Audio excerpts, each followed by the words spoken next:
And what's up, y'all? And welcome back to another episode of that Rampage review show on the Tricology News Talk. And with me, as always, is my co-host, Leland Benford. What's up, brother? What is up, everybody? Happy Saturday. Man, this is the weekend of Revolution. Of course, we are in the weekend, so they are in Orlando. Of course, last night's Friday episode of Rampage was in Orlando. So as for Saturday night, they're doing a live music concert with selection of AEW Wrestlers theme song. And then, of course, Sunday is the Revolution pay-per-view. Yes, indeed. And we need to figure out if that concert is going to be televised or not. That is something I'm going to mind watching. All right, yeah, we gotta check it. Let's check out, see how that's gonna go. But on to Rampage last Friday. So it started off with a banger, starting with the triple threat match for the TNT Championship. And I mentioned this before. I said this should have been on the Revolution match card. Like this could have opened up the show, but it is what it is. It's on Rampage, and we had a banger of a triple threat match. Yeah, it really was a really good match, but I definitely see where you're coming from. This could have easily been on Revolution and would have been a great asset to that show. And then, of course, like everyone that is aligned with the three superstars in the match, or like friends or allies, they are barred from ringside, no interference. And then if they're caught at ringside or interfering, they will be fined up to $25,000 to anyone that interferes. So this was that was pretty good up to TK saying that. So we had a good fair triple threat match. So everything from top to bottom, but was great. And then going into the at the end of the match, let's see where the finish was really good. So Allen hit his flip stunner on Andrade, who then walked into a GTH. Before Guevara can make the cover, Allen threw him out of the ring and then went for the top and nailed the cover job on Andrade. But before Allen can make the cover, Guevara came off the top with a senton on Allen, threw him out of the ring, and covered Al Idolo for the pin. And this was a very good, fantastic match.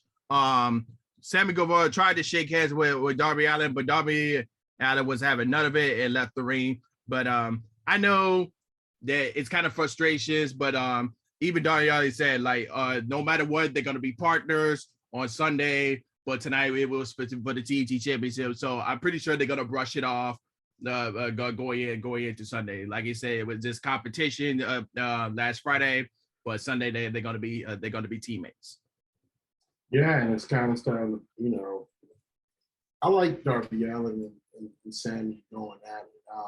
It did make it look like Andrade was like the only grown man in the goddamn ring because they kept teaming up on him. And, he was handling his own. That great spot they did off that turnbuckle, that suplex, when Sammy was also holding Darby in the suplex position, but then Andrade came in and put Sammy in the powerbomb position. That was pretty cool because everybody was just, that was a lot of weight for Andrade to hold on to and a lot of balance for Sammy and Darby to do. But that was a cool spot. But this match was just rapid fire. And it also just shows what kind of matches, if Andrade was kind of like the ring general, he was the vet of this group, what kind of matches that he's able to be a part of. So every time those guys get in the ring, it's going to be something exciting. Yeah. And you don't rarely get like triple threat matches a lot, but when you do, it kind of makes sense. Like the one like last year when it was Kenny Omega, Pac, and Orange Cassidy at last year's Double or Nothing. So I wouldn't mind that. This was a pretty good triple threat, as long as it made sense of the story. But it made sense here. It was a perfect good match. So I know that Andrade's going to have a championship soon. Darby Allin's going to probably be TNT champion again or world champion again soon. But right now, it's just developing Sammy Guevara after he won the TNT for the second time, especially in that ladder match. So he's going to have a lot of challengers, and one going to be coming out next week. We'll get into that soon, and then whoever wins the Face of the Revolution ladder match on Sunday. So we'll get to that in a second.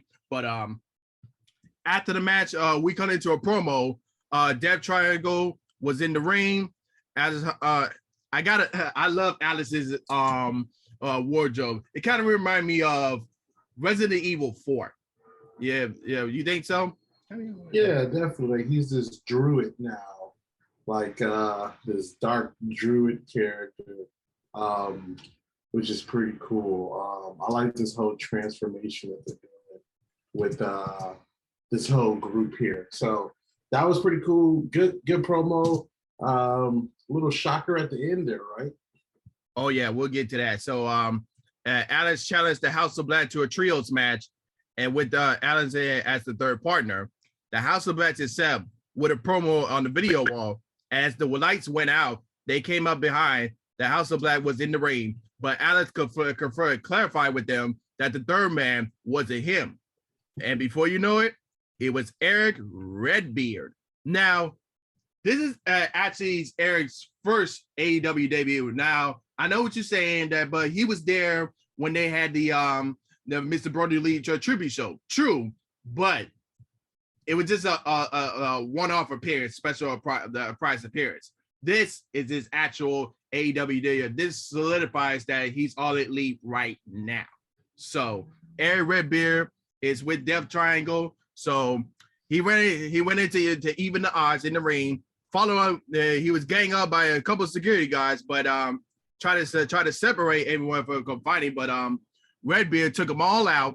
The House of Black retreat to the crowd. So we now have a trios match with Death Triangle and Eric Redbeard against the House of Black in the buy-in pre-show. In the buy-in. So this was kind of like a out of like nowhere kind of debut. Like no one thought about this, or there was no leaks about this or anything. But having Redbeard, like Eric Redbeard, a part of this, like he was a former WWE superstar. They did give him like a little kind of try to give him a push and make him a monster. And I think AEW is a good place for him. And the crowd seemed to really pop when he came out. So this is kind of like an out of nowhere, out of left field. But that's the cool thing about AEW is that like, you know, they got their guys that they signed to these contracts, but they also have like these guys that come in just do like a month worth of work and they're out. And it's always good to kind of see these guys again and you know, and just, you know, see these talents, you know, first off, make money because we want them to make money, but also just to get them some TV time again, you know? Oh yeah. And I like how they do like the special debuts. Like there's some they do a hit, and then there's some they do a surprise debut. Because I'm in the same boat with you. I like how they do their debuts, even though like I said before, we saw Eric before during the Mr. Brody Lee tribute show, but now this last Friday signified that he's All Elite, and this was his official debut. So I'm kind of excited for the buy-in show, and this is going to, especially the card itself. This is going to be very interesting. And so after that promo, Scorpio Sky and Dan Lambert was backstage, and Lambert has made a deal with Tony Khan that Scorpio Sky will get a TNT title shot on Wednesday's Dynamite after Revolution Sunday, and Lambert says he's bringing Paige Van Zant to the pay-per-view on Sunday to sign her AEW contract. So what are your thoughts on Scorpio Sky versus Sammy Guevara on next Dynamite after Revolution, and also Paige Van Zant being All Elite? I mean, more the merrier at this point. It's kind of crazy they started that whole rivalry with Paige and Brandy, and that kind of fizzled out. But I think now I see why they didn't put the TNT Championship on the line at Revolution if they were just going to have the title match on that Dynamite. You know what I mean? But I don't think Scorpio Sky is going to win it unless they cheat and it's like a heel win and we're all booing at the top of our lungs. And we really want Sammy to get it back. You know, that's the kind of only way I see Scorpio Sky winning. But I don't think they have enough momentum right now to give Scorpio Sky the belt. Yeah, and this is to me, this is Scorpio Sky's official TNT title shot that that he won when he won the Face of the Revolution last year, but he never got the title shot. So he finally getting it now. So it's going to be very interesting how that matchup is going to be on the next Dynamite at the Revolution. And then of course with Paige Van Zant coming in, you're going to have that female presence in the All-American top team. Of course, you're going to have Paige Van Zant, you're going to have Scorpio Sky, you're going to have Ethan Page, and then Dan Lambert is being the mouthpiece and everything else. Yeah, it's definitely going to be an interesting, mix. And out of all the guys they had kind of come out with, Dan Lambert had that match with the Inner Circle. It's like, Paige might be the one that's really wanted to get in the most now because, she's going to be signing a contract. That's going to be big, I want to see her and Layla Hirsch get at it. Oh, that's going to be very interesting. That's going to be very... Yeah, that'd be one of the ones I'd be wanting to see out of her. Yeah, but the only thing is that both of them are heels. So that's going to be a kind of a... That never stopped AEW before. Yeah, but we'll see how... Well, we'll see how Van Zant does when she makes her actual ring debut. We'll see how she does in the ring. But so after that, Keith Lee made his Rampage debut. He defeats JD Drake. This was kind of like a house fight, but in the closing moments, a lot of these matches were doing a commercial base, so you barely see them most all of it. But Drake hit the cannonball on Lee in the corner, then follow up with a moonsault for the 1 count. Drake came up on the ropes with a crossbody, but Lee caught him and holds Drake up on his shoulders, and then hit the Big Bang catastrophe for the pinfall. Like I said, most of the match was during picture-to-picture during the break, but after the match, Drake Stables, the wingman, ran into interference. Lee dispatched them easily, power Bobby Caesar Banana, and tossing Peter Avalon into a pile of bodies on the floor. And when it looked like Ricky Starks and Powerhouse Hobbs was going to join in, Orange Cassidy music played. He came out on the ramp to distract Team Taz. So, and before you know it, these 4 guys are staring at each other because they're going to be part of the Face of the Revolution ladder match on Sunday.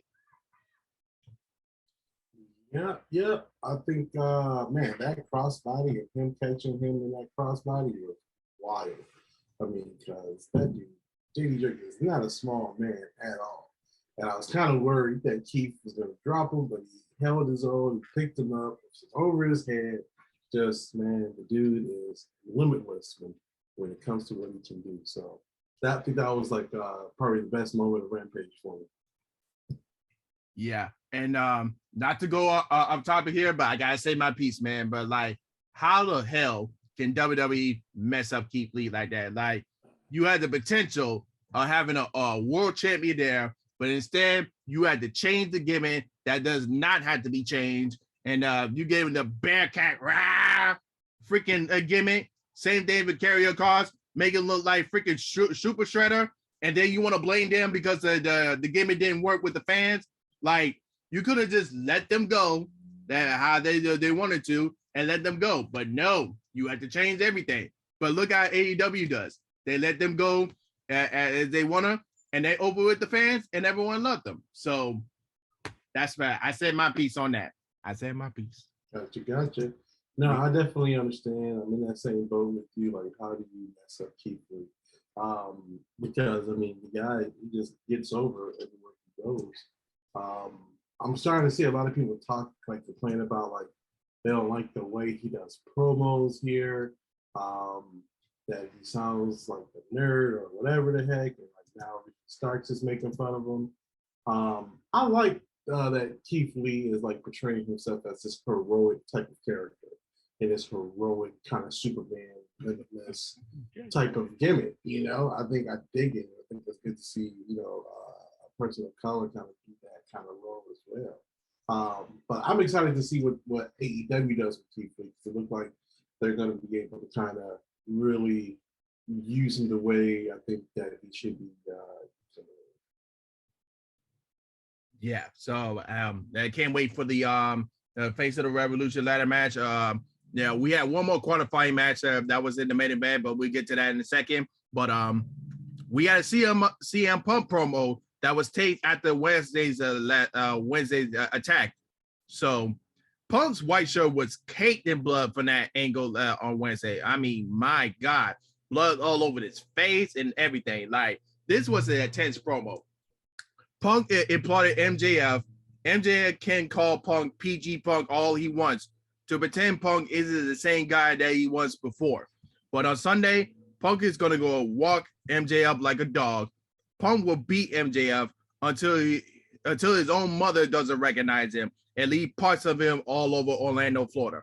Punk will become a monster on Sunday because he is CM Punk, and I'm better than you. Yeah, great promo. And I like the fact they did it right after the beatdown, because that's what I wanted to see, you know, kind of the blow off from that. So that gave me a good, like, oh, man, I was able to see how he felt after that beatdown. Man, the dog collar match, maybe to like the match of the night, in my opinion, is going to be the dog collar match. Because I think that is going to give us that blood and guts that Vince don't like. And that's going to give us some nice old school wrestling. And I just want to see how they kind of, it's going to be a good blow off match because his rivalry has been very intense. It's funny you say that because Donna has mentioned that the dog collar match is going to be a match of the year as well.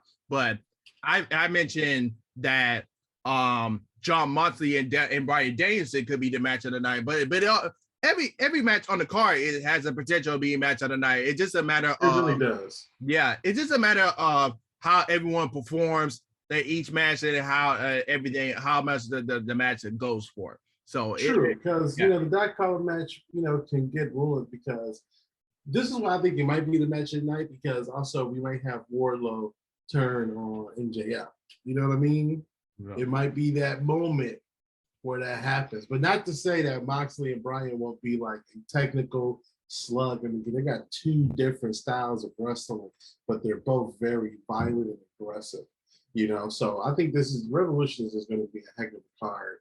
And, you know, with the AEW pay-per-views, we always get so excited for them because they don't do as many in the year as like the E does. You know, they don't do one every month.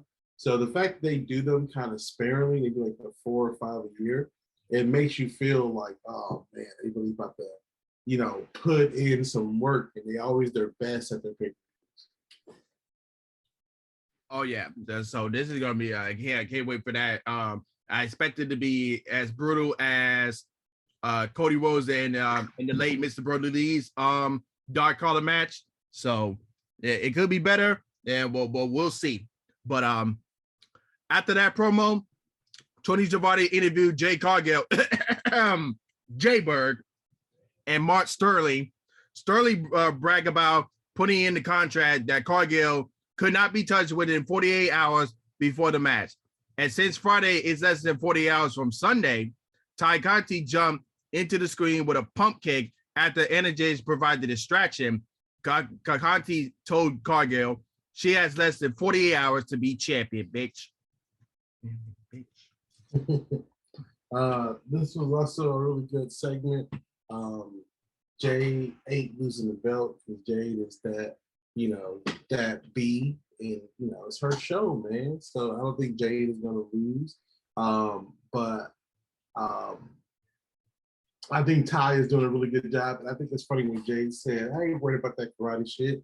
That's funny to me. You know what I mean? Because Jade, I mean, Jade, Ty is a legit, like, you know, badass, you know, in that world. So I think it's going to be a good match. Don't see Ty going over. I see Jade holding on to that belt because who's better than Jade, you know? We'll see on Sunday. But after that, we had the Professor 5-minute challenge. This was just like in 1 minute that it was over. Serena D beat Leda Gray, like I said, less than a minute. Then after the match, Ricardo Shida returns and chase out Serena D with a single Kendall dish shot. D had to retreat from the crowd. And I wish this could be put in the Revolution card, but I feel like this is gonna be afterwards, probably on a special. I know the St. Patrick's Day is right around the corner, and if they do like a St. Patrick's Day slam like they did last year, I can see that that match happening on that special edition of that Dynamite. So it's just a matter of when that's gonna happen. Yeah, I like it when Sheeta came out, because I think they have such a good rivalry and more story to tell. They're both really talented wrestlers. So more of that anytime for me. All right. So after that, Tony Schiavone interviewed Eddie Kingston. Kingston is here for a promo, but he's not gonna kill the kayfabe, but did not mention kayfabe on the show. Kill it. Kingston promised to leave Jericho laying in the ring and told Schiavone to Schiavone into catering for that the peanut butter pie. So I mean, come on, man. You know, Kingston always got the great promos. Yeah. I like how he said, I know kayfabe is dead, but let's not piss on his grave. Man, that's the transparency that I like in AEW. Like, they're real transparent with their fans. They use insider terms to make us feel a little smarter for being a geek wrestling fan. Yeah, and I mentioned before that Kingston has to beat Jericho. So, and this won't hurt Jericho at all. I feel like Eddie Kingston needs to pick up a win this Sunday. I think Kingston's gonna lose, but Jericho's still gonna shake his hand. That's my prediction. You sure you're not gonna give him the GFY? I think they're gonna go to battle. I think Kingston's gonna win. He's gonna get over. But I'm sorry. I think Jericho's gonna win. He's gonna go over. But I think Jericho is still going to shake Kingston's hand at the end of the day. And also, we want to see how the Santana Ortiz will fare as well. Santana Ortiz. Yeah, they can have something to do with the match. Will they get involved? Will they just stand out and just make sure each guy don't go too crazy on each other? You know, how will they play out? Will Hagar run out?